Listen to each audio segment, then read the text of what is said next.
Well, the Silent King has awoken, the Necko boys are coming back up from their tombs, and today we're using the new Necron paints to paint up the Szarekhan Dynasty.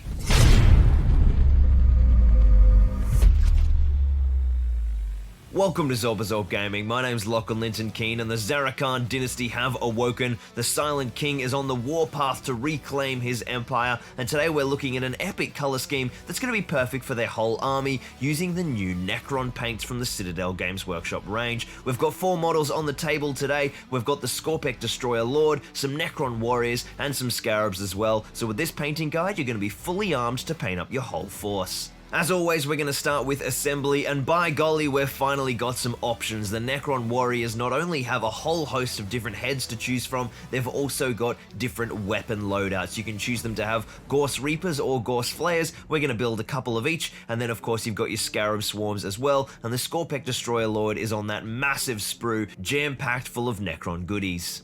As you're assembling your models, make sure you do take care to remove any mold lines, as we'll be using some layered successive dry brushing, which will really make those stand out. Once those models are assembled, we're going to be going old school with our primer today using Citadel's Chaos Black. It's really important that you do get great coverage all over the model, because we're going to be dry brushing straight down onto this layer, and we want to make sure that everything is black and no plastic will be shown in the recesses. The first phase of our paint job today is to use a series of layered dry brushes to build up the metallic profiles of all of our metal components across these models, and I'm going to be applying these phases with some really cheap makeup brushes. They're really fantastic soft synthetics which will give us a great finish, and I've got some different sizes to give us different levels of control.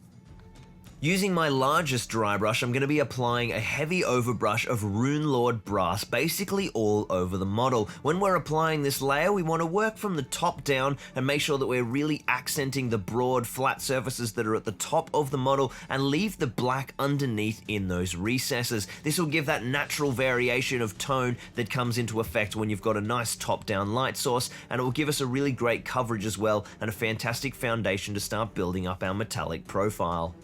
Once I've covered the majority of the areas with the broader brush, I then switch up to my smaller makeup brush to come in and apply some more targeted toning with that Runelord Brass to make sure that I've got a really nice even coverage across the various flat armor panels that are very exposed, even if they're a little hard to reach with the big sticky outy arms on the Cryptek Destroyer Lord. I also apply this exact same technique in the same way to the Necron warriors and the Scarabs, focusing on getting really even coverage on exposed plates at the top of the model and leaving darker areas in the recesses as they're hit by less pigment from the dry brush and less light from our light source. With our brassy foundations down, you can already see just how much life we've breathed into the model with one dry brush. It's a great way to bring up detail, and it's a fantastic starting point for our metals. Next, we're going to bring in the new Citadel layer paint Canoptek Alloy. We're going to use a smaller brush, a smaller dry brush, straight off the bat here, and go in with a much more targeted approach, working on accenting the highlights of this brass metallic layer. We want to crisp up all of the edges, once again, favoring areas that are at the top of the model or are exposed and aren't going to be being hit by that light source, and this just gives us some really nice definition to our metallic layers that really crisps it up and brings it to life. So with those 2 brassy metallics down, we've got those brass overtones which are going to be the foundation for the colouring on our main armour panels, but we're going to bring in a second metallic element with LeadBelcher to create a silver foundation, which we're going to apply to all of the skeletal components underneath, the inner core of the Necron. So we've got our brassy armour plates over the top, and our skeletal metallic components underneath will have this silver, and that's going to create a lovely contrast which will make all of the metallic details read because they're broken up by these 2 tones of metal. We'll just be applying this silver as a traditional base coat, picking out all of the joints, the inner skeletal components, but also the sort of metallic loincloth that dangles between his groin. On the Necron warriors, it's exactly the same, just scaled down, although do note that in the variety of poses, many have armor plates missing and some have more armor than others, so make sure you pick the right parts to be silver. And on our Scarabs, it's just the legs and the small head around the sides of the armor plates. So with our metallic base coats down, we've got the foundation for our two-tone metal scheme, and we'll work those more in with some different washes. But first, we're going to establish the final base coated element of the skeletal structure, and that's the big black carapace that runs up the spine of the Necron. We're going to be using contrast black Templar for that, which is a fantastic application because we've got those silver kind of highlights crisped up over those components from our big overall dry brushing. When we apply this black Templar contrast, it darkens it up and does make it quite black and restores it to the prime, which makes it a stark contrast to the other metallic components, but it does just have a natural highlight on the crisp edges from the dry brush that went down underneath. I'm also going to apply this black all over the main carapaced body of the Necron weaponry and a few select components around the model. So with all of our base coats down, it's time to bring in our washes to truly separate these metallic components and give them some unique flavor. Up first, we'll use the Cryptek Armourshade Gloss, which is the new Necron shade from Citadel, and we're going to apply that all over our brassy elements. And this is really going to darken them, give them that browny warmth, and make them truly sing. So that's going on all of the armor plating across the various carapace, on the arms, the legs, and the lower torso. But notably, we're not going to apply this to the head or the broad shoulder plates, even though they were dry brushed with the brassy profile. They'll end up getting the silver wash, which we'll have a look at in a sec, which will bring in a three-phase metallic component to really separate those key elements out from the model. On the Necron warriors, it's exactly the same, applying on all of the brassy armor on the legs, the lower torso, the arms, and leaving the head and the shoulder plates bare. And on our Scarabs, we've got that main armor plate that sits on the top around the glowing center, and that's going to be all brass, leaving those legs for the silver.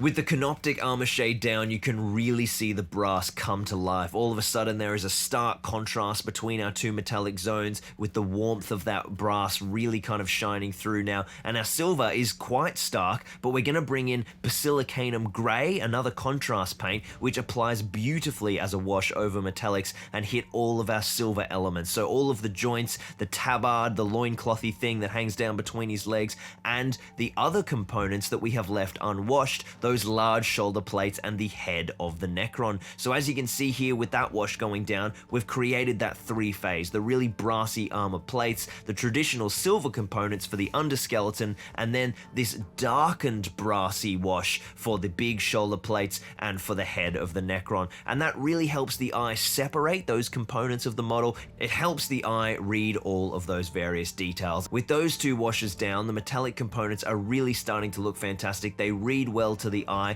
but they're just a little bit too contrasty, and some of them have lost some of that crisp highlight. So I'm going to bring my Canoptek Alloy layer back in and dry brush it once again, just focusing on some key regions to bring up a bright little spark of contrast, particularly around the darkened steel on the face and the shoulder plates of the Necron, because I do want that to be a focal point. It is that different metallic which naturally makes it visually distinct, but we want to lift it up with a little bit of highlight emphasis to help it draw the eye. And we'll also give a subtle kick on a few of the pointier armor plates around the model, which really helps them sing. So the metallics are looking fantastic. Now we enter the third phase of the paint scheme, where we start to emphasize all of the details around the model. We're going to start off with the power cables by bringing in the Citadel base Caliban Green and then layering with some Warpstone Glow. We'll start off with pure Caliban Green and apply that nice and evenly over all of the various power cables. The Necron warriors only have a few of these, but the Scorpek Destroyer Lord has got like 6 of them poking in and out of his armored carapace. And then I'll grab some of that Caliban and a little bit of Warpstone Glow and mix those together in about a 50-50 ratio on my wet palette, and then apply a really subtle highlight over those power conduits. You can even wet blend this highlight while that Caliban base is still wet, so that you get a really smooth transition. The next step is, of course, the big one, putting in all of the stunning green glow effects from that crazy Gauss weaponry and inner greeny fire that we know of the Necron spirit. And what we're going to do for this process is a pretty universal approach, where we're going to create a luminance luminance profile on those various components that we want to turn green with greys and blacks and whites, and then eventually we'll wash those with the new green technical paint Tesseract Glow. First up, we're going to focus on just the Necrons and the Scarabs, and I'm just going to grab some pure white using White Scar in this case, and just give a careful highlight of that white on any regions that I want to turn that beautiful glowy green. We've got the various glowing orbs on the weapons themselves, the Gauss Reaper and the Gauss Flare, and then on the Scarab Beetle they've got that central glowing orb in the middle of their network. Once we've isolated a nice crisp white on those glowing orbs, which is the source of our glowing green light, I'm just going to do a really cheap and easy method for getting some object source lighting by grabbing one of my beautiful dry brushing makeup brushes and the Citadel Dry Paint Praxeti White. I'm going to load up that dry brush and then take most of it out on the palette, and then we're going to do some really small circular motions to build up some white highlights across all of the regions of weapon and armor around those glowing orbs. With that dry brush down, we've established our luminance profile, and it's time to bring in the Tesseract Glow technical paint. Give this a good shake and then apply it nice and evenly over the main glowing regions, and then I'm going to bring in a bit of an old scratched up dry brush, load a bit of Tesseract Glow onto it, and then take most of it off onto a piece of paper towel or blotting paper, and then I'm going to sort of almost dry brush over the rest of those white highlights to create a really gentle glaze, and that's going to give us some really cheap and easy object source lighting to make it look like our orbs are glowing across the model. Now, the bigger models in the new Necron range, like the Scorpek Destroyer Lord, have a little bit more going on than the smaller troop units, so we can spend a little bit more time making their glow effects look awesome. So the first thing I'm going to do is grab a neutral grey, Stonewall grey in this case, and put a layer of that grey down on any of the glowing components.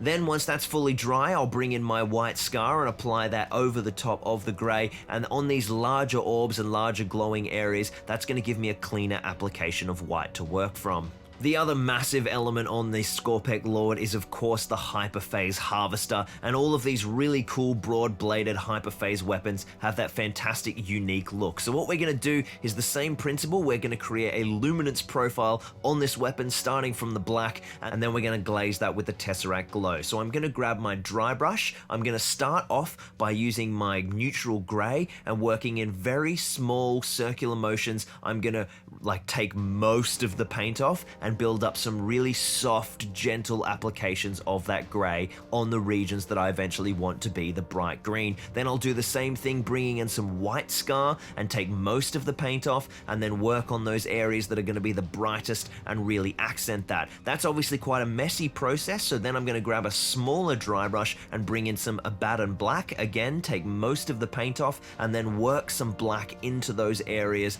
that I want to be pure black. And with this kind of control, you can rinse and repeat this step, bring in more black, bring in more grey. You can create a really gentle transition that's a fantastic way to have a luminance profile that you can then apply the Tesseract Glow over with. Obviously, you could do this with an airbrush, but I wanted to show you guys a way that you can do it with a brush, with dry brushing. Anyone can do this. What you saw there was literally my first attempt at trying this technique. It's super easy, and you don't need an airbrush to get a cool look on these blades. Just like with our Necron warriors and Scarabs, now we're just going to grab the Tesseract Glow and apply that over all of our glowing components, and you'll see that they really just come to life once that green goes down. On these broader areas, it just looks awesome. When you're applying it to the sword, don't be afraid to let it go all over the black as well. A little bit of tint in that kind of darker black green looks really, really cool and helps sell the blend. But on these really larger orbs, I actually decided I wanted them a little darker just because they're so big. They really draw the eye. So I actually brought in a darker green, the old technical paint HEXWRAITH Flame. You could use one of the green contrast paints like the Orc Flesh one as well to kind of darken those up as well, but I didn't apply that to the blade. I really wanted that to sing and be the brighter color. The final thing for our green glow is of course our object source lighting. Now you guys will notice we didn't do the white dry brush on this model. It's because for the Scorpek Lord there's just so many bright highlights already from the metallics, so we can just again get our beat up old dry brush with a little bit of the Tesseract Glow on it, and then just apply it all around the model, working it in, building up a bit of a glaze over those highlights to tint them. With the green glow down, our Necrons are really coming to life, but we're just going to add in a little bit of weathering to hint at their old age and their slumber in the tombs for millennia. Up first, I'm going to grab a nice brush with a good point and apply some AGRAX Earthshade in some very targeted regions, letting it pool and letting it apply in regions that I want a little bit of weathering or a little bit of stain. And then while that's still wet, I'm going to load up a beat old brush and bring in some Typhus Corrosion and just drop that straight into the AGRAX Earthshade. When you apply Typhus Neat, it creates some really contrasty hard lines as it dries, but when you blend it with AGRAX, you get some really nice gentle transitions which work great for weathering that aren't so stark and obvious. Our final region that we're going to target with this technique is that huge claw that he's got on his left hand, and we're going to put a coat of AGRAX all over this claw, really grime it up, and then drop quite a lot of Typhus Corrosion into the flat surfaces of those really, really sharp claws. This is going to be a fantastic foundation for some texture and some age, and creating a sense of menace in this horrible weapon. Once the AGRAX and Typhus Corrosion blend on the claw has fully dried, I'm just going to come back in with a big dry brush of LeadBelcher and really accent those sharp details. This is a menacing looking claw with so many sharp points. Look at the way each claw comes to a really aggressive point, so I want to accent all of those hard lines with a dry brush of this LeadBelcher, and we've got the beautiful grimy gross texture in the blade itself. It looks so corroded and terrifying, but it is clearly still very, very sharp. While I've got a little bit of LeadBelcher on that dry brush, I'm just going to hit some of those deep black areas with just a subtle accent to bring their highlights up even a little bit more so they're not as stark with the rest of the metallic components. But I wanted to accent some of the black on the smaller Necron troops a little more, so I did the exact same application, but instead did a Stonewall grey, just to give them a little highlight so they weren't so flat in stark contrast with all of the incredibly layered detail that we have in the rest of the model. The Necron forces are looking fantastic. The final phase is just a quick coat of Storm Vermin fur around the rim and on the base itself to be a fantastic grimy foundation for our basing, and then I'm just going to give these models a nice coat of matte varnish. Now I think this is an important step because it knocks out the gloss from the Cryptek Armourshade and just kind of gives everything a really nice unifying blend and makes it look a lot more realistic and well blended. So I really like the matte varnish in this scheme. Then we need to dive into base. And we are going to be using once again the Grimdark Rubble from the Geek Gaming Scenics range, which is an amazing basing material. It's a mix of aggregates and ballast and pigments that just looks incredible, and you can get it from my online store, zorpazorp.com, which is linked down in the description. We'll just apply some fast drying basing glue to all of those bases, get a nice even coverage, let it dry for about 10 minutes and start to go tacky, and then we just grab the model, dip it in the basing material, and boom, Bob is your uncle, and those boys are based. And I am loving these Necrons, absolutely thrilled with how they've turned out.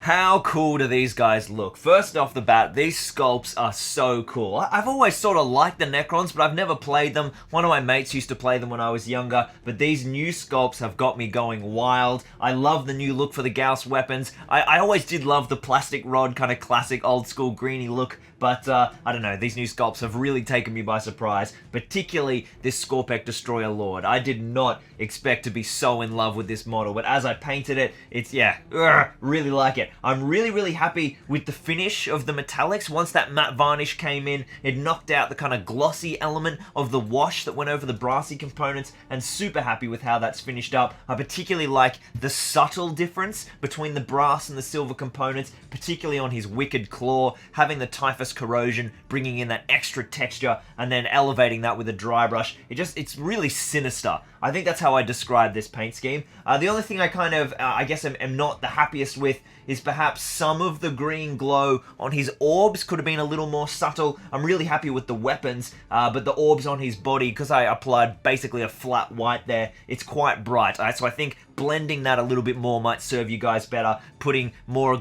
grey and kind of using my dry brush again instead of a layer brush there to gently blend in that beautiful highlight. You'll get a better glow on those greens. But overall, super happy with how they look. They look amazing on the Grimdark City Rubble. So if you guys do want any of that, hit my store up down in the description. But yeah, really, really happy with these models, and I cannot wait to get them on the tabletop. how good are makeup brushes? Uncle Adam over at Tabletop Ninja has been going on about them for ages, and this is the first time I've kind of actually bothered to crack on with them and use them for those kind of layered dry brushing and blending dry brush highlights and just getting, it's such a really, really cool effect. So, I'm pretty happy with them. I hope this was helpful to you guys. This is kind of like, I wouldn't say it's battle ready, I'd say it's a bit more advanced than that. You can get a really nice finish with this scheme, but we could go even more advanced. You could get into edge highlighting specific panels and really kind of going into heavy detailing and weathering and getting all that gnarly stuff going. So if you'd like me to do more work on the Szarekhan Dynasty, like a really elevated tutorial with some more advanced techniques, definitely let me know down in the comments. And if you are enjoying the videos, feel free to subscribe. I've got heaps of 9th edition coming out. Obviously, these guys are my other big army project alongside Indomitus, and we are working towards an amazing Crusade campaign. So, stick around for that. Jump over to Patreon if you want to support the channel. Helps immensely. All the links down in the description. And I will see you next time right here on Zorba Gaming. Cheers for watching.